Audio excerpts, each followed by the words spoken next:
Isto é Onda Ciencia, un proxecto de divulgación científica en formato radiofónico e podcast realizado por Quack FM e a Unidade de Divulgación Científica e Cultural da Universidade da Coruña.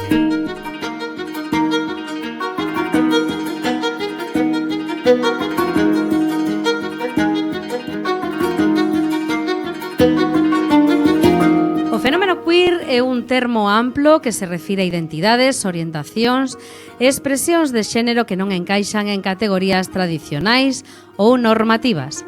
É unha forma de desafiar e cuestionar as ideas convencionais sobre a sexualidade e o xénero, promovendo diversidade e inclusión.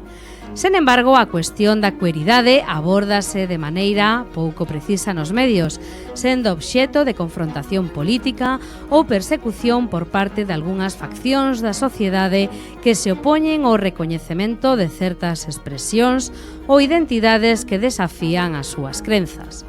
Para coñecer máis sobre o concepto e identidade queer, convidamos a este último Onda Ciencia da tempada 2025 a tres expertos e expertas da UDC, os que paso xa a presentar.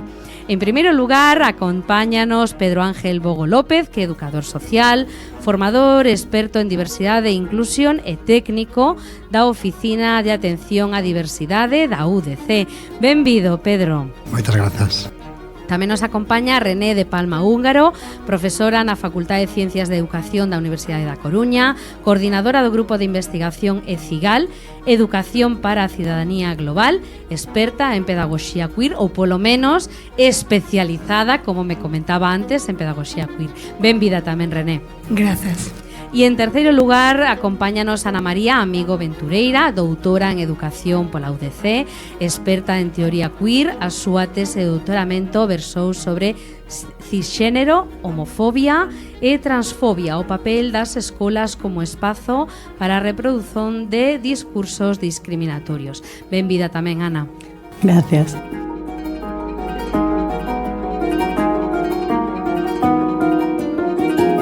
Pois a primeira palabra ou a primeira pregunta, mellor dito, parece que é obrigada, non? E é concretar un pouquiño a palabra, o termo queer, non? A que nos referimos cando empregamos o termo queer? De onde provén e a que se está a facer referencia con este concepto? Pedro? Bueno, yo creo que para entender la definición de queer hay que entender dónde viene, ¿no? Queer en inglés es raro, extraño, es el sinónimo, ¿no?, de la palabra, pero siempre lo explicaba en las formaciones y las charlas que daba así, y una vez me corrigieron, ¿no?, que es interesante que lo saque aquí porque estuve buscando justamente para este encuentro, ¿no?, la definición y encontré esta información. Una vez cuando lo explicaba me dijeron que viene de origen germano el término queer, que esto poco se habla, pero en el siglo XVIII se fundó la palabra. Ajá. Y significa tramposo, oveja negra, raro, borracho o ladrón. Bueno, es bastante decir, peyorativo. Bastante peyorativo, incluso más que raro o extraño, ¿no? Máis que weird, non? Que sería outro termo similar un pouquiño na lingua inglesa, sí. Exactamente. Bueno, en todo caso, tanto en este como en raro o extraño, un poco el punto de unión es que es negativo, ¿no? Que siempre está relacionado con lo negativo, lo queer, ¿no? También leí hace un tiempo, que esto me sorprendió mucho, que la primera vez que se utilizó el término queer referente al colectivo LGTBI fue en el juicio de Oscar Wilde, ¿no? Oscar Wilde era un hombre gay que tuvo una relación homosexual con un marqués. Entonces el padre de ese marqués, creo que se llamaba Queensberry, el marqués, lo denunció por sodomía, ¿no? Se utilizaba mucho esa palabra sodomía para referirse a los homosexuales y al colectivo LGTBI en general, y lo denunció a Oscar Wilde por sodomía con su hijo, ¿no?, que era menor en aquel momento. De esa denuncia salió un juicio que expulsaron a Oscar Wilde del país y lo obligaron a trabajar 2 años en trabajos forzosos obligatorios, ¿no? Y en este juicio salió el juez, utilizó la palabra queer para definir a Oscar Wilde, ¿no? Fue la primera vez que se utilizó la palabra queer. ¿Qué hicimos en el colectivo? Pues traer esta palabra a nosotros, a nosotras y a nosotros, ¿no?, que lo solemos hacer. Es decir, los insultos, las vejaciones que la sociedad en general nos suelen decir, las cogemos, nos reapropiamos del insulto, ¿no? Y lo hacemos nuestro, ¿no? Que es un poco desactivar ese insulto, ¿no? Por lo tanto, la palabra queer viene de ahí, ¿no? De desactivar una palabra que era peyorativa, que era negativa, que estaba relacionada con los borrachos, ¿no? Con los mendigos y con toda la parte mala, ¿no? De la sociedad, y traerla a, pues sí, somos queer, ¿qué pasa? ¿No? Se utilizó sobre todo hasta la época de los 80, que se apropia el colectivo de la palabra queer de manera peyorativa, y a partir de los 80 el colectivo lo trae un poco a nuestras siglas, ¿no? ¿Qué significa queer? Porque esto es muy complicado, y yo cuando doy una charla y demás lo explico y me dicen, ¿sabes qué estás diciendo, no? Porque es complicado de explicar también, ¿no? Es complicado de entender porque no hay una forma, creo, ahora mis compañeros dirán, de ser queer, ¿no? Realmente queer son muchas cosas a la vez, ¿no? Por lo tanto, yo diría, para resumir, que es aglutinar un poco todas las siglas del colectivo y también aglutinar todo lo que se va fuera de lo normativo, ¿no? René, ¿quieres aprovechar para completar un poco esta definición / explicación que nos daba Pedro de maneira así introductoria, pero tamén histórica, que é moi bonito pois ter un coñecemento histórico do termo? Sí, tamén poderíamos engadir que, aparte este xuicio de Oscar Wilde, que probablemente era a primeira vez que a palabra estaba utilizada no contexto de sexualidade, que históricamente esta palabra non tiña esta asociación. É tamén interesante que estaba únicamente relacionado co concepto de extraño, non? Eu me lembro de ver algunhas películas ambientadas nos anos 20, por exemplo, e tive esa persoa mirando o ceo dicindo algo como, mira, que queer o ceo hoxe, non? Porque digo que a miña lingua materna, entón a mí é interesante cando un termo pasa dun idioma a outro, pois ás veces perde as súas matices, non? Que están ali. E tamén quería engadir que actualmente se pode atopar esta palabra que non deixa de ser utilizada en todos estes ámbitos, ainda que agora, hoxe en día, como é un pouco raro ver esta palabra utilizada no ámbito que non está asociada coa sexualidade, pero tamén quería engadir que se pode utilizar como verbo. Incluso no diccionario Oxford de inglés vemos que hai unha definición verbal que é invalidar ou frustrar un consenso.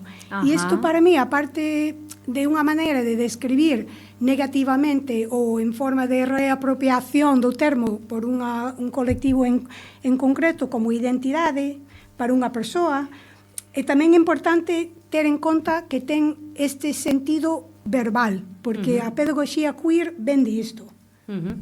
Do cuestionamento tamén. Exacto.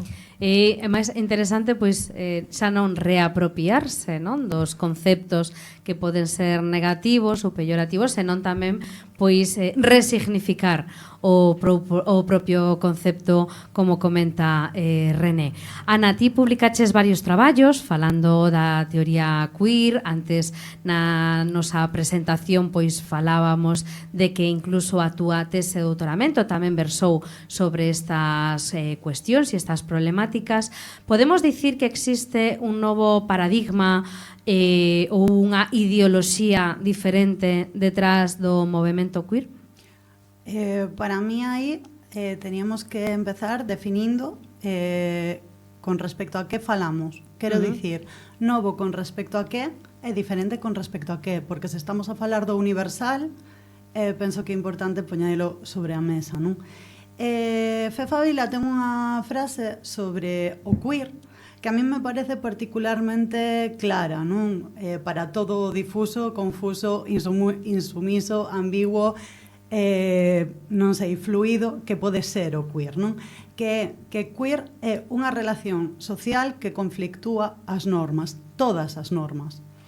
Entón, para min o punto de partida é ese. Claro que hai outra perspectiva, outra ideoloxía detrás, alonxada do hexemónico. Penso que tamén é necesario ser conscientes de que o queer non se xera no vacío, porque moitas veces, non, de feito, onde pasábame que mandaronme unhas preguntas para unha entrevista, unha delas dicía, non, estánse a reproducir dinámicas dentro do queer ou da teoría queer ou dos movimentos queer que a propia teoría queer crítica. É como, claro, pero por que temos que pôr o foco aí e non no universal, que é o que está, non, definindo todo o demais. Ou seja, estamos poñendo o foco sobre algo como super concreto, que ademais o que vai facer probablemente sexa potenciar discursos que sexan simplificadores, superfluos e probablemente LGTBI-fóbicos a longo prazo, non? Entón, a marxe diso, que me parece necesario mencionalo, claro que dentro do queer moitas veces reproducimos cousas que a priori non queremos reproducir, pero igual que nos discursos anticapitalistas, igual que nos discursos, en calquera discurso que loita contra un sistema de opresión, este discurso xérase na sociedade na que habitamos, non? E contra determinadas cousas. Entón, estamos, en certo modo, aínda que temos unha capacidade de axencia da que evidentemente temos que tirar, non? Evidentemente as nosas ferramentas e as nosas ideas atópanse tamén moitas veces condicionadas polo propio sistema que habitamos. E falando da capacidade de axencia e de empoderamento, cara onde se dirixe, no? Porque como moitos movimentos de innovación social transformadora cuestionan a realidade vixente, as institucións vixentes, os sistemas normativos sociais vixentes e plantexan alternativas. Cal sería a alternativa que nos plantexan estos movimentos queer? Que outro paradigma vital digamos que defenderían ou loitarían por achegar? É que penso que esas posibilidades son diversas en tanto son creadas comunitariamente e pensadas comunitariamente. O queer, dende a miña perspectiva, vai moito máis aló dunha loita identitaria. De feito, ten unha base anti-identitaria, posidentitaria, se queremos, non? Polo tanto, para min, todo iso é aplicable a moitísimas cousas que van máis aló do xénero e a sexualidade, non? Dende o queer podemos falar da situación dentro das cárceres ou dentro dos lugares de encerro en xeral, non? Como laboratorios, non sei, industria cárnica, etcétera, etcétera. Podemos falar do racismo, podemos falar dos efectos que ten a lei da estranxería actualmente, podemos falar de prostitución, podemos falar de todo, non? Entón, claro, para min o bon, non, que ten o queer é xustamente que non é limitante nese sentido, senón que abre a porta a novos debates, poñendo sobre a mesa cales son os debates actuais, que moitas veces damos como válidos porque simplemente asumimos que sempre estiveron aí.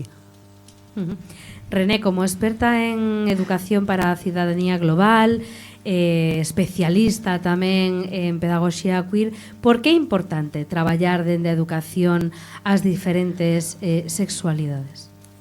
Bueno, creo que é moi importante en todas as sociedades asegurar os dereitos básicos da humanidade, que deberían estar accesible igual para todo o mundo. Pero eu creo que, como moitas educadoras e educadores, creo que estarían de acordo comigo, que dereitos sen educación non vai proporcionar dereitos plenos. Explico con exemplo.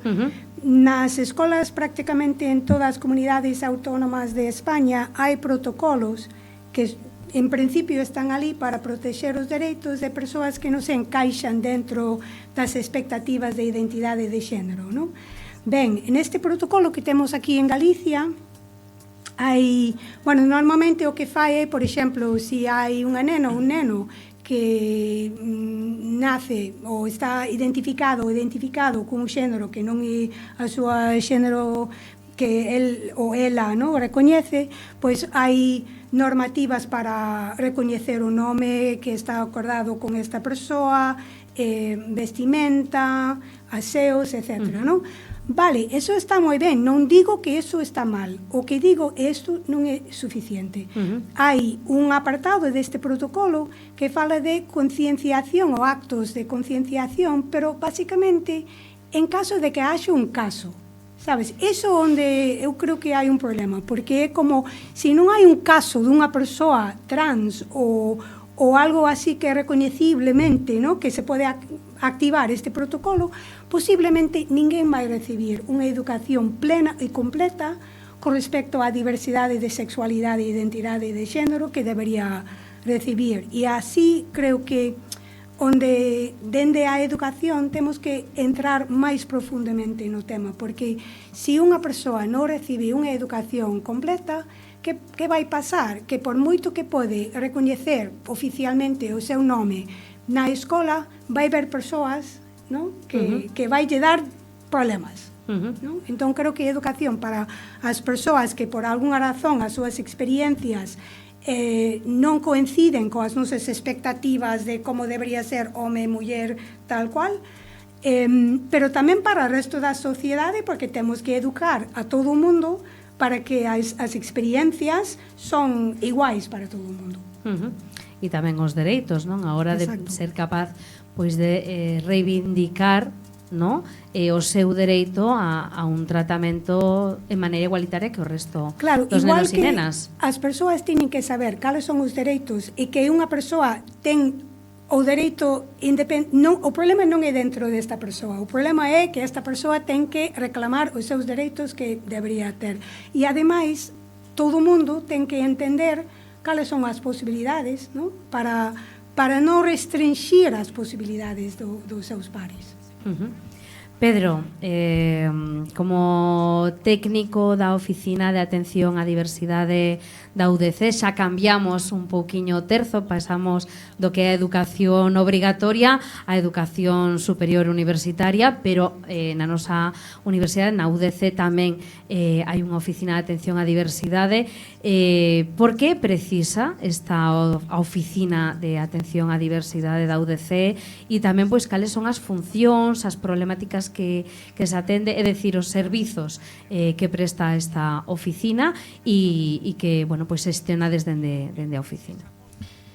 Bueno, yo quiero decir, antes de analizar un poco la unidad de la oficina, mi perspectiva con la unidad dista un poco de la ley de universidades que obliga a denominar unidad de atención a diversidad, ¿no? Yo creo que la diversidad o la diversidad en general está en todas las personas, ¿no? Yo creo que es como crear una unidad para meternos en un saco a todas las raras, ¿no? Yo creo que hay que cambiar el concepto. La diversidad es todo, ¿no? Todas las personas son diversas, cuerpos, géneros, sexualidades, da igual, expresiones, ¿no? Y es un poco la metodología que tenemos en la unidad, ¿no? Entender que no es solo una diversidad, no es la sexualidad o el género y ya está, no, sino que también están los cuerpos y están otro tipo de diversidades, ¿no? La unidad, aunque no se conoce mucho, lleva 14 años trabajando en la UDC. Lo que pasa es que antes solo se trabajaba en la discapacidad y NEAES, programas de aprendizaje. Yo entro hace 2 años para incorporar la perspectiva LGTBIQ+ dentro de la unidad, ¿no? Básicamente lo que hacemos en la parte LGTBI, primero es formación y sensibilización a toda la universidad. Estamos dando formación tanto estudiantado como PAS como PDI dentro de la unidad. Y sobre todo acompañamiento. ¿Pero qué tipo, ¿no?, de formación, Pedro? Formación en diversidad. Por ejemplo, la formación a PAS, historia del colectivo, conceptos básicos de diversidad, entender qué es lo queer, por ejemplo, o qué es la orientación, la expresión de género, la identidad de género, ¿no?, que mucha gente no lo conoce, ¿no? O incluso metodologías para aplicar en el aula dentro de la universidad, ¿no? Pues ese tipo de cosas es importante que el profesorado y la comunidad universitaria lo conozcan, ¿no? Y también en el tema de la formación, como lo enfocamos, la empatía. Es decir, explicamos experiencias personales del colectivo LGTBI, acercamos la realidad del colectivo, ¿no? Yo creo que cuanto más se cambia la perspectiva de la gente es cuando empatizamos con esa realidad. Es decir, acercar la realidad para entenderla y comprenderla y actuar, ¿no? Y la parte de acompañamiento al estudiantado, que esto es básico, ¿no? Yo siempre lo llevo a mi experiencia personal. Yo estudié en la UDC y yo no salí del armario en la UDC. Y yo estudié educación social, que René lo conoce. O que pasa é que eu creo que hai uns anos este tema como eu non lle chamaría tabú, pero tampouco se traballaba nas aulas, porque eu fun estudiante da UDC, no? E fixen a licenciatura aquí e demais e nunca se abordou estas problemáticas nas aulas. Claro, es lo que iba a decir, ¿no? Falta visibilidad en la universidad, ¿no? Realmente cuando yo llegué a la universidad se hablaba muy poquito, había personas que estaban trabajando la temática, pero de manera como muy dispersa, y la unidad lo que intenta hacer es centralizar eso y que sea una política interna de la UDC. No vale con ondear la bandera en el orgullo, ¿no? Sino que tenemos que hacer políticas internas de la universidad que lleven a una visibilidad y a una intervención con el colectivo, porque tenemos unas características específicas, unas problemáticas que atender, ¿no? Y termino, ¿no? Los casos que más tenemos en la universidad, y que me gustaría visibilizar también porque hay una instrucción de cambio de nombre en la UDC, es decir, todas las personas trans tienen el derecho en la universidad a cambiar su nombre y género, independientemente de lo que cambien en el registro o no, ¿vale? Y mayormente tenemos este tipo de casos en la unidad. O sea, personas que se achegan para pues que se facilite, efectivamente, para que se facilite, se informe e se acompañe sobre estas cuestións, ¿no? E dende a perspectiva das pedagogías queer que cuestionan a función da educación, non? Como reproductora destas relacións, destas prácticas normalizadoras, como se pode abordar un modelo diferente de escola e que habería que cambiar, que propostas existen xa, non? Que afonden nestes novos paradigmas. Esta é unha pregunta que me gustaría pois lanzarvos aos tres. Pido ya a René que contéstela primeiro, pero tamén me gustaría escoitar, por exemplo, a percepción de Pedro dende o punto de vista da institución universitaria. Sí, e Ana tamén como investigadora que tamén estudiou os contextos educativos formais, pois seguramente teña unha perspectiva diferente. Don René. Bueno, eu vexo a pedagogía queer como un tipo de pedagogía crítica, que é unha perspectiva un pouco máis amplia, que é exactamente o que acabo de comentar, ¿no? Cousas que facemos sen saber, sen darnos conta, inconscientemente, institucionalmente, polo que decimos, polo que non decimos, porque o que nunca mencionamos, o que non se menciona, queda na invisibilidade. Pero, bueno, crítica dunha forma, esperamos, ¿no? Productiva, non somente para decir eso é todo horrible e xa sair correndo, ¿no? E volvendo esta definición de queer como verbo, ¿no? De invalidar ou frustrar un consenso, eu vexo a pedagogía queer como descubrir cales son os aspectos que nos axuda a manter este consenso erróneo e dañino, e como se pode, ¿no? Como deconstruir para facelo mellor. Para dar un exemplo, hai uns anos había unha campaña por unha organización de familias de nenas e nenos trans que se chama Naizen, que está situada no País Vasco, e que esta campaña era simplemente por decir, hai nenas con pene e hai nenos con vulva, xa está. Entón, non temos que entrar en super mega detalles sobre as experiencias, e tamén podemos recoñecer que esos non son casos mayoritarios, son casos, pero siguen existindo incluso, ¿no? Entón esta campaña era somente para abrir a mente, para decir o que pensamos que sabemos non engloba todo o que hai experiencias que están fora dos límites que poñemos nós, porque a natureza, tanto humana como máis ampliamente pensado, a natureza é moito máis diversa que os nosos conceptos, no? Da natureza. Entón eu diría que a pedagogía queer depende moito de xerar dúbidas constructivas, no? E unha dose bastante grande de humildade. Non sabemos todo. E como a metodoloxía científica, ¿no? Para mí, eu sempre falo disto, que a mí me parece que a metodoloxía científica é seguimos buscando, non nos gusta o que atopamos, pero non podemos decir non porque non nos gusta, ¿no? Entón, bebe un pouco desta idea de humildade e dúbida. E cuestionamento continuo, ¿no? Para a búsqueda de novas realidades, non, ¿no? Temos que ter todas as respostas. Non pasa nada. Ana? Sí, para min estou de acordo con todo o que acaba de dicir René, non? Para min o queer debe de actuar como interrogante en xeral en calquera ámbito, incluída a educación. Para min as pedagogías queer son unhas pedagogías cuestionadoras e cuestionantes con elas mesmas, non? Cuestionantes coa propia educación, co propio sistema educativo como sistema de reproducción de discursos cis heteronormativos e como unha institución violenta e disciplinadora, non? Penso violenta que en que senso? Violenta no sentido de que exerce discriminación e opresión sobre corpos, sobre todos aqueles corpos que non encaixan nunha norma que se nos ensina desde pequenas. Entón, ao final, cando ti dentro do sistema educativo non atopas un oco, non é porque ti teñas un problema, é porque o sistema educativo está deseñado para determinado tipo de persoas. E isto aplica a todo, aplica a temas como discapacidade, aplica a sexualidade, aplica a orientación, o sea, a identidade de xénero, aplica a racialidade, aplica a todo.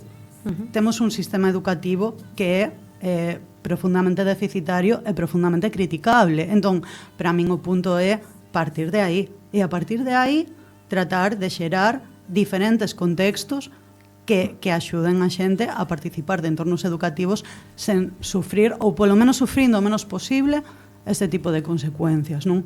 Sobre todo cando falamos dunha educación pública e obrigatoria. E cando falamos de, bueno, estades moito falando de cuestionamento e de crítica ao propio sistema, non? Que este a base do paradigma sociocrítico, verdade? Como creación de coñecemento e tamén como enfoque pedagóxico, non? Entón, cal sería o modelo alternativo de escola que proporíades ou que consideredes unha mellor opción á realidade actual? A min é que, por exemplo, cando me preguntan estas cousas, non? Se me activa sempre Angela Davis. Eu penso que Angela Davis é unha persoa que sempre deberíamos de ler, sobre todo cando fala de cárceres. Escoitas Onda Ciencia, o programa de divulgación da UDC. Angela Davis ten un libro que se chama Democracia da Abolición, na cal fala da abolición das prisións, particularmente das macroprisións estadounidenses, non? Por toda a historia que teñen, bueno, pois vinculado ao racismo, a esclavitude, etcétera, e por moitas outras. Hai un momento no que Angela Davis nese libro di que unha pregunta que sempre afronta a xente que é abolicionista é, vale, pero cal é a alternativa, non? Que alternativa nos ofreces? Para min o punto interesante é o de problematizar. Logo as alternativas tenemos que buscalas entre todas. O sea, xa para min é algo colectivo, non? Pero primeiro ten que haber toda esa dúbida, non? Toda esa problemática, e a partir de aí tenemos que ir xerando diferentes estrategias, porque non considero que de hoxe a mañá vayamos a mudar o sistema educativo para un sistema educativo idóneo e maravilloso, non? E como dicía antes, pensamos agora mesmo desde este sistema. Entón, creo que hai moita volta que darlle para plantexar alternativas utópicas. Aínda así, sempre a favor de crear na utopía, de buscar utopías, non? Pero pareceme preguntas moi complexas que realmente non sei se eu, a título persoal, podería responder, non? René, me gustaría complementar un pouco e tal vez mostrar algún exemplo, porque sí que hai universidades na que, por exemplo, pois a través de másters e demais se traballa a pedagogía queer, que decir que xa hai un campus de coñecemento que está empezando a formarse, non? Dentro da investigación e acción participativa neste eido. Sí, eu único que podería engadir o que ben explicou exactamente o que penso moi ben Ana é que todo o mundo temos a nosa perspectiva sobre a institución de escolarización. Se fose por min, non existiría tal cual. Non separíamos a xente máis pequena da sociedade do resto da sociedade, non dividimos persoas por grupos de idade, non teríamos un currículo xa feito, non faríamos moito que faremos, pero non vivimos nin cerca desta utopía que imagino eu. Entón, creo que o que temos que facer é traballar dentro do que temos. E tampouco quero agobiar, sobre todo o pobre profesorado, porque esperamos que o profesorado solucione todos os males do mundo mundial, e son persoas normais e corrientes que teñen que traballar dentro dun sistema que non van cambiar nin no seu tempo de vida. Entón, creo que podemos intentar facer cambios pequenos, non? Como incluso o nivel infantil, pero non seguramente decir mamá e papá. Quero decir que podemos facer máis autoconciencia sobre o que estamos facendo sistemáticamente, que pode cambiar pouco a pouco. Eu creo que iso, para empezar, non sería mal. E ademais diso, eu agora estaba como con dúas cousas revolvéndome a cabeza, non? Por unha parte, a parte máis utópica de min, escoita o que di René e di, estou totalmente de acordo, pero para iso precisaríamos tamén abolir o traballo, non? Porque no sistema actual laboral que temos, precisamos un espazo onde aparcar. E isto soa moi forte, pero é que é a realidade de todos os días nas escolas do noso territorio, non? Onde aparcar a xente pequena para que non moleste, a marxe do que poidan ou non poidan aprender ali.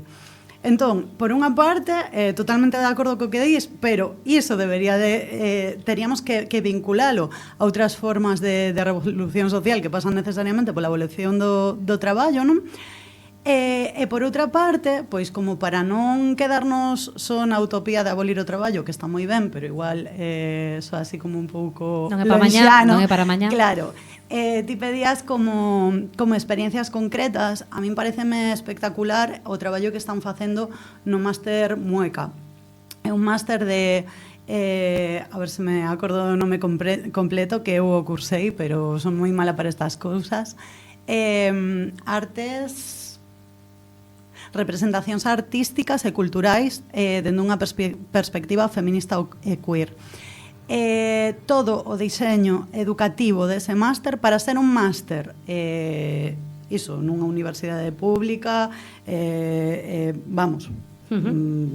oficial, non? Ten un enfoque absolutamente queer, dende a propia programación das aulas, a propia corrección dos traballos, os propios fins que teñen a realización deses traballos, etcétera, etcétera. O sea, creo que se están facendo cousas interesantes e cousas que poden axudar a mudar, non digo academia, non como institución, pero sí cousiñas. E sobre todo, pois, orientar tamén, non? A formación e as maneiras de formar aos futuros profesionais tamén, non? E xa que mencionaches un máster universitario, pois como transformar a universidade actual? Bueno, poco que añadir a Pedro. Lo que dicen ellas, porque estoy aquí como inubilado, mirándolas, muy interesante. Pero yo creo que hay que bajar lo académico a la realidad, ¿no? Es decir, sí, lo queer, hay que transformar la sociedad, pero ¿cómo lo hacemos? ¿No? Realmente yo me veo ahora técnico de la universidad, soy educador social, sí quiero transformar la sociedad, pero no tengo recursos. Es una institución, una estructura muy difícil de gestionar, súper difícil de gestionar, súper difícil de cambiar. Entonces, bueno, yo creo que los procesos de cambio, como decía René, llevan tiempo y habría que reflexionar cómo hacerlos, ¿no? Yo creo que por ahora, en la universidad, que es un poco lo que abogo yo, es desarrollar políticas educativas dentro de la universidad, ¿no? Empezar por un plan LGTBI, es decir, políticas concretas, en una temporalidad concreta, 2 años, 3 años, que vamos a hacer en la universidad para empezar a transformar algo la universidad, ¿no? Y yo creo que formar a los futuros profesores y profesoras en educación, yo creo que tiene que ser otro de los pilares fundamentales aquí en la UDC. Es decir, empezar a formar el profesorado, al futuro profesorado, que va a educar a los niños, niñas y niñas del futuro, ¿no? Yo creo que ahí está un poco la base para empezar a cambiar las cosas. E tamén, dende un punto de vista práctico, cando nos chegan pois mozos e mozas, non? Porque a maioría da comunidade universitaria, a maioría dos estudantes, pois son persoas de 18, 19, 20 anos, tamén que os procesos de acollemento poidan ser tal vez máis amigables. Yo aquí, que lo tenía apuntado muchas cosas, pero no puedo decir todo porque no da tiempo, ¿no? Pero hay una cosa que yo veo en la universidad. Yo llevo 2 años y vengo de las organizaciones de base. Es muy diferente la realidad, ¿no? Y yo veo una desconexión total con la sociedad, Yo creo que tenemos que bajar eso que llamamos transferencia, que se nos llena la boca de transferencia, de no sé qué.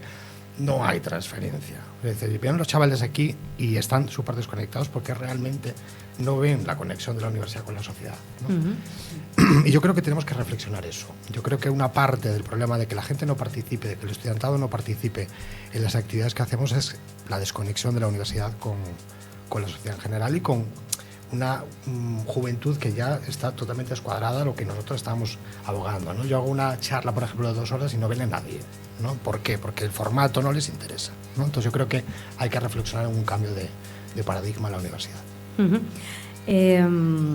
En Onda Ciencia temos analizado problemas como discurso de odio nos medios, nas redes sociais, e isto é unha cuestión que está aumentando considerablemente, e as redes tampouco son alleas aos discursos homófobos na nosa sociedade. Como se manifesta esta homofobia, transfobia tamén na sociedade actual? Como se palpa e como podemos reaccionar ante ela? O mellor, pois non podemos cancelar, non, redes sociais, pero si podemos desenvolver pois maneiras máis eficaces de xestionar isto, non? Vos como vedes, Pedro? ¿En qué se expresa? Todos los días, a todos los momentos y todas las horas. Quiero decir, por ejemplo, ayer en el supermercado estoy hablando con un hombre que es cubano, yo estudié un año en La Habana, con una beca y tal, y él lo sabe porque lo hablé con él, y me habló de Raúl Castro, bueno, dicen que es marica, ¿sabes? Como diciéndome, ya buscando cómo decirle yo a los maricones como son, ¿no? Sin saber que yo era gay, ¿no? Eso es violencia, ¿no? Yo creo que la violencia se vive todos los días en o casi todos los espacios, porque vivimos en una estructura normativa que nos obliga a tener una sexualidad determinada, una expresión, una orientación determinada, ¿no? Y lógicamente todo lo que se descuadra de esa normatividad pues es castigado, ¿no? Yo apunté, por ejemplo, que no se suele hablar mucho del silencio. También los silencios, por ejemplo, en determinados espacios que me tiene pasado, es una forma de violencia, ¿no? Por lo tanto, yo creo que tipos de violencia no son la directa, ¿no? Que es una agresión física o verbal, sino que hay muchas violencias que no se palpan y que están ahí. Que eu estaba pensando non tanto en como percibimos nosa violencia, senón como a percibe a sociedade. Penso que para a sociedade xeral é como moi difícil percibir a discriminación e as opresións do día a día. Quero dicir, case todo o mundo, se ti lles falas do caso de Samuel Luiz, por exemplo, vai dicir está mal. O sea, non queremos que pase iso, temos que actuar, temos que paralo, se estamos diante hai que estamos falando un homicidio, claro, o sea, son palabras maiores. Sí, ¿no? pero da igual. Quero dicir, se falamos de agresións físicas, non? Acaben ou non en asesinato, a xente o ve como máis claro. Sen embargo, hai moitísima desta discriminación e opresión que está absolutamente silenciada e da que moitas veces a xente non é consciente, salvo que entre en contacto con, pois, moitas veces con colectivos, non? E moitas veces entre nós tamén, porque eu, por exemplo, cando empecé a militar fui inconsciente das violencias que ian sufrindo as miñas compañeiras e dicindo, pois igual non é algo que só me pasará a min, non? Claro, falamos de violencia educativa, médica, de ir ao xinecólogo e que non che quera facer determinadas probas porque eres lesbiana. E como eres lesbiana, se asume que non podes, bueno, de ninguna manera del mundo tener ningún contacto con lo que viene siendo un pene, ni con una persona que haya tenido contacto con un pene. Ya para empezar. Ademais de considerar os penes como axentes de infección. Bueno, en fin. O tema isto é a realidade que atopamos no día a día do colectivo. Eu teño varias amigas lesbianas que tiveron problemas no xinecólogo por isto, non? O mesmo coa bisexualidade. Coa bisexualidade, eu recordo cando fun pedir unhas probas de ITS, porque ademais xusto estaba falando cun amigo, non? De que si que era certo que como que a raíz da pandemia da SIDA e de toda a a violencia que sufriu, sobre todo nese sentido, o colectivo gay e de homes bisexuais, como que había máis tendencia a facer probas de ITS, e que entre mulleres non había como instaurada esa conciencia, non, pola saúde sexual. Estaba falando con el e dixenlle, pois tes razón, non fixen unha proba de ITS na vida. E fun ao médico e o primeiro que me preguntou foi, pero ti eres hetero? Eu en plan, a ver. O sea, que ten que ver isto? Non?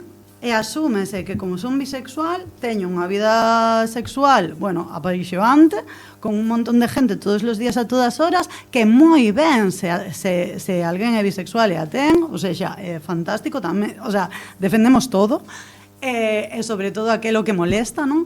Pero claro que é unha violencia que atopas no teu médico de cabecera, que logo te podes sacar do armario diante da túa familia, porque é un médico de familia, non? Entón, penso que non somos conscientes como sociedade da cantidade de violencia administrativa, judicial, moita da violencia que sufrimos é por parte das institucións. Está absolutamente normalizada. Moito do silencio que sufrimos é por parte dos medios, da cultura, non? Entón, a min quizáis o que menos me preocupa, entre moitísimas comillas, non? Recoñecendo que dende logo pois ten un impacto brutal tamén logo dentro do colectivo, non? É a violencia física.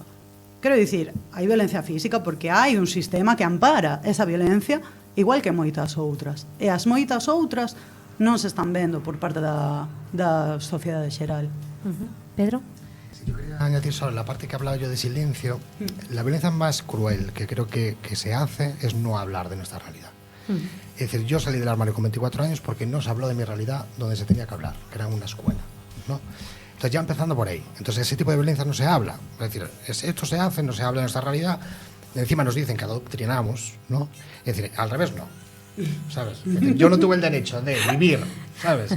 Mi adolescencia hasta los 24 años, eso no es adoctrinar, pero al revés sí, porque somos malísimas, ¿no?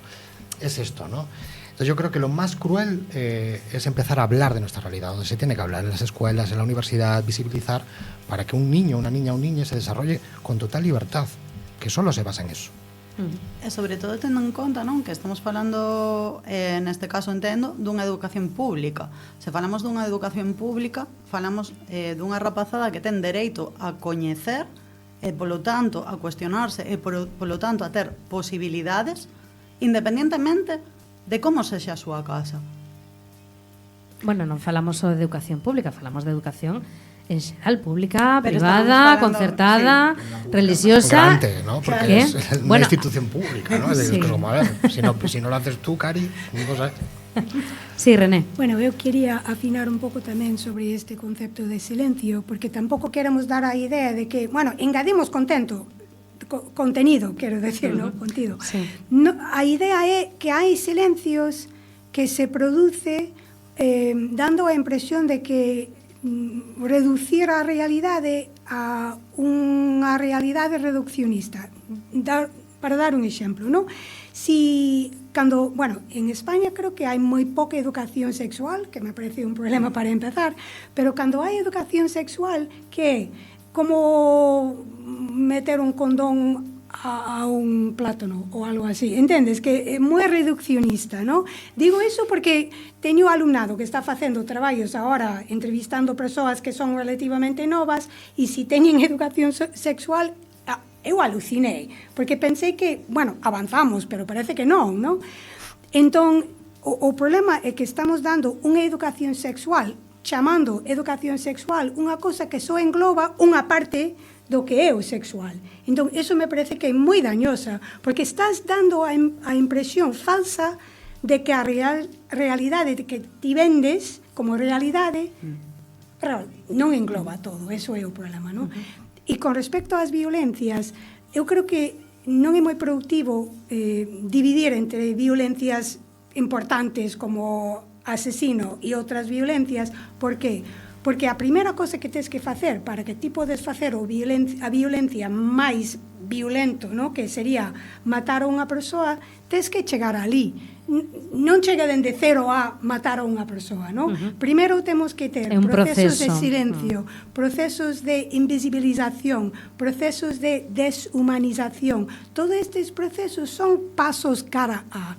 Entón, eu creo que temos que pensar en violencias como un complexo de accións e faltas de accións que poden chegar a este final de que estábamos falando antes.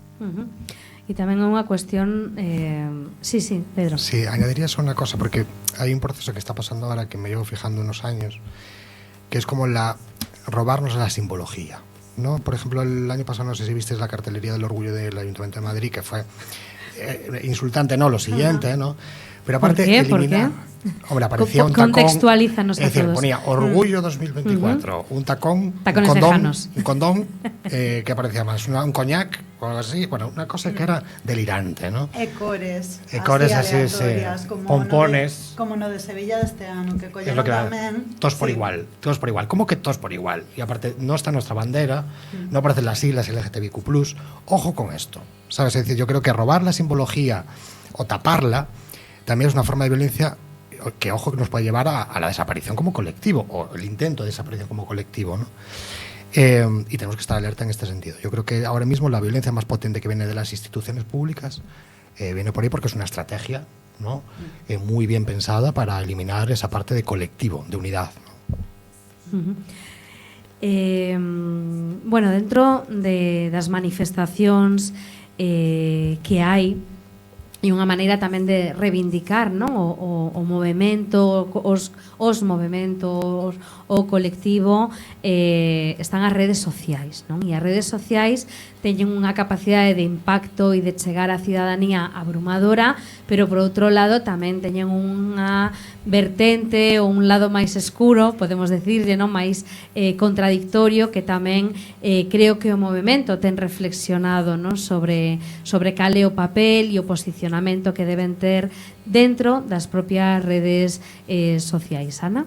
Sí, eu penso que sobre todo a raíz do auxe fascista que estamos a sufrir, non, con todo o posicionamento de Elon Musk, que xa sabíamos que non era pois plato do noso gusto, pero bueno, cada día esforzase, non, en demostrar que non o é.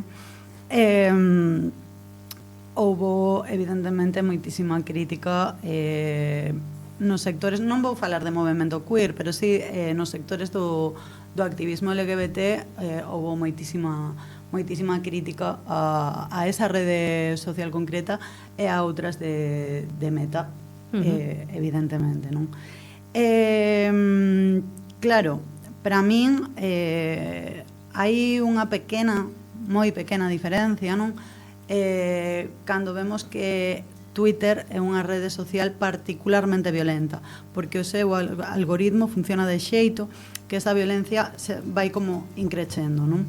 Cousa que con outras redes sociais non pasan. Por lo tanto, penso que agora, o sea, a hora de analizar as redes temos que ter moitas variables en conta, non só a quen pertencen, non? Tamén para non perder a xente a que chegamos. Ou si. Non o sei. Non o teño, personalmente non o teño claro. Sí que é certo que nun primeiro momento o meu posicionamento era ese, por outra banda, irse de redes sociais tampouco me parece a peor idea do mundo. Quero dicir, os movementos sociais naceron sen redes sociais e tiñan redes sociais moito máis fortes das que moitas veces logramos tecer nós. Que pasa? Sí que é certo que no seu momento serviron como ferramenta para moitas cousas, non? Pois, por exemplo, favoreceron, antes falábamos do caso de Samuel Luiz, cando foi a rede de manifestacións por todo o Estado, evidentemente as redes sociais tiveron un peso, redes de mensaxería como WhatsApp, como Telegram, foron evidentemente pois clave para o desenvolvemento de toda esa rede de manifestacións e convocatorias, non? Entón, claro, é un tema moi complexo. E a maioría da xente moza agora mesmo pois comunícase e infórmase a través das redes sociais, nos guste ou non nos guste, pero hai fenómenos como do TikTok TikTokización, como se di? TikTokización da formación, non? Da aprendizaxe que pois está aí, que non podemos obvialo, non? E que tampouco pois o mellor dende a unidade de atención á diversidade do UDC pois non podemos ou non se pode prescindir, non? Do uso das redes sociais a pesares de albergar pois esa violencia verbal que non vamos a silenciar aquí, claro. Yo estoy con Ana, me resulta un tema muy complejo, no sabría decir exactamente qué decir, ¿no? Pero sí es verdad que sacaría como dos puntos importantes, ¿no? Yo creo que las redes sociales es un pilar ahora mismo importante para promocionar, para seguir con la normatividad, ¿no? Yo creo que, bueno, si entras en Instagram media hora y estás viendo un poco algunos perfiles, ves la cantidad de publicidad que hay y a dónde se dirige, ¿no? Yo creo que es una forma de que el sistema tiene, lógicamente, para sobrevivir y para apuntalarlo, ¿no? Y permite lo no normativo en determinada manera, ¿no? Si cumples un canon, hasta no te pases, ¿no? Esa normatividad yo creo que la tiene bien apuntalada. Y por otro lado, yo creo que, reflexionando, yo creo que esas redes personales, sociales, del día a día, se han perdido mucho por las redes sociales, ¿no? El vernos un día a tomar un café, asociaciones de vecinos que se podían ver antes, ¿no? Yo creo que esa parte sí que se ha perdido por estar en Instagram o en Facebook, ¿no? Y yo creo que es una parte importante intentar potenciar toda esa parte. Hablando de lo que decías tú de traer como lo rápido, lo corto, ¿no? A la universidad, yo lo veo en los chavalas, ¿no? Que no van a las actividades por eso. Si tú haces una actividad de 1 hora, ya les parece mucho porque 5 minutos ven un vídeo en TikTok y te lo resumen y ya está, ¿no? Entonces yo creo que la universidad también tiene que, hablando lo que hablábamos antes, de repensar un poco ese concepto, ¿no? Y ir a lo rápido, ¿no? Adaptar un poco esta realidad a la universidad porque no estamos haciéndolo ahora mismo. E eu estou pensando que, máis que nada, o que necesitamos é unha educación mediática, non somente para as novas xeracións, pero para todas as xeracións, porque, claro, primeiro, creo que a xente ten que entender as... como se chama eso? Acabas de usar o termo, cando... protocolos, non? Como algoritmos que se utilizan, non? Porque creo que a xente non entende o que hai detrás. Isto por un lado, e tamén creo que outra educación mediática que ten que ver con como deberíamos xestionar estes medios sociais, non? Eu creo que, claro, temos que traballar bastante nestes aspectos, porque os medios sociais, ao final, a xente vai ter que seleccionar por si mesma e si mesmo como queren utilizar os medios sociais e cales son os medios sociais. Non podemos decidir, ¿no? Entón, un pouco de educación sobre cales son os algoritmos que se utilizan para que non parece unha cousa super transparente cando evidentemente non é. Non é. No, eu creo que eu inclúome en este grupo de persoas que non entendo nada de algoritmos. A mí me encantaría que me explique alguén que saiba como están funcionando, porque de verdade que crea unha falsa impresión de bondade que realmente non é o que hai. Pois neste Onda Ciencia xusto fixemos un programa dedicado a IA e as redes sociais, así que aí podemos apuntalar un pouquiño algunhas das nocións básicas para comprender un pouco este fenómeno tan pouco transparente, tan escuro, intencionadamente escuro que hai detrás de Meta, de X e de outros. Sí, Pedro. Solo añade una cosa, totalmente de acuerdo con René. También añadir que potencia un poco la individualidad de este sistema, ¿no? Es decir, el sistema capitalista nos lleva a pensar en nosotros mismos, en consumir, ¿no? Yo creo que las redes sociales potencian eso. Y yo creo que nuestro colectivo tiene mayor impacto. Un colectivo minoritario, ¿no? Que al final estuvo excluido históricamente, el impacto yo creo que es mucho mayor, ¿no? Y lleva a una mayor individualidad, ¿no? Yo lo veo, yo soy un hombre gay y lo veo en hombres gays que son súper individualistas, ¿no? Estaba pensando ahora en Grindr, ¿no? Grindr es una aplicación de contactos de hombres, pero es verdad, pero ha cambiado, ha configurado de otra manera las relaciones afectivas entre hombres, ¿no? Entonces yo creo que tiene un mogollón de impacto. Habría que analizarlo y se me va un poco, no tendría la capacidad, pero bueno, sí que creo que... Yo, sin embargo, non acabo de estar de acordo con iso. Penso que as redes sociais sí que poden servir para tecer comunidade, sobre todo en rapazada. Porque moitas veces a xente sofre tanta violencia na casa, na escola, etcétera, etcétera, que a única ferramenta que ten para sair do armario moitas veces son as redes sociais, non? Que moitas veces pois empregan a través de avatares ou que sexa, sen poñer un nome, sen poñer unha cara, pero si poñendo aí todas as súas vivencias e si poñendo aí toda a súa persoa, non? Todo o que pensan, o que senten. E creo que para moita xente pequena si se xera comunidade, e de feito penso que para moita xente foi moi doloroso todo o que pasou con Twitter, justamente por iso, non? Porque tiñamos como conformada certa comunidade aí dentro. Por outra parte, antes falabas da violencia verbal que sufrimos neses espazos, e a min gustaríame tamén deixar claro que non sempre é verbal, porque non me acordo do nome agora mesmo, Diana. Diana é unha activista trans de Valencia que puxo un día un tuit. Ese tuit non tiña nome, non estaba dirixido a ninguén, non mencionaba a ninguén. Ela foi denunciada por Lidia Falcón por ese tuit, está metida nun xuizo por ese tuit, está sufrindo unha violencia judicial e económica brutal. Entón, non sempre as violencias exercidas a través de redes sociais son simplemente, entre moitas comiñas, verbais, non? Moi ben, pois a verdade é que chegamos ao final do noso programa. Foi unha conversa moi calmada, pero tamén coido que moi esclarecedora de que o fenómeno queer, cal é a filosofía que hai detrás e sobre todo pois cales son as barreiras, poñendo en foco nas barreiras institucionais, incluída a educación. Entón fixemos tamén, verdade, unha labor de crítica constructiva, por suposto, e poñendo foco na necesidade de cambiar o sistema. Pedro Ángel Bogo, René de Palma, Ana María Amigo, moitísimas grazas por acompañarnos, por participar neste quinto Onda Ciencia, último Onda Ciencia da tempada, da terceira tempada deste proxecto de divulgación científica da Universidade da Coruña e Cuac FM, e quedades emprazados para a seguinte tempada. Que teñades un feliz verán e escoitámonos nas ondas. Chao, chao, ata sempre. Onda Ciencia é unha produción de Cuac FM en colaboración coa Universidade da Coruña. Este episodio de Onda Ciencia estivo presentado e conducido por Isabel Lema Blanco. Chema Casanova estivo nos controis técnicos e a edición é de Miguel Anxo Facal. A preproducción de Onda Ciencia é de Yolanda Golíaz Pérez, coordinadora da Unidade de Divulgación Científica e Cultural da UDC, e de María Cristina Nalla Ribeiro, vicerreitora de Divulgación, Cultura e Deporte. Se gostaches deste episodio, suscríbete ao podcast e difúndeo entre as túas amizades.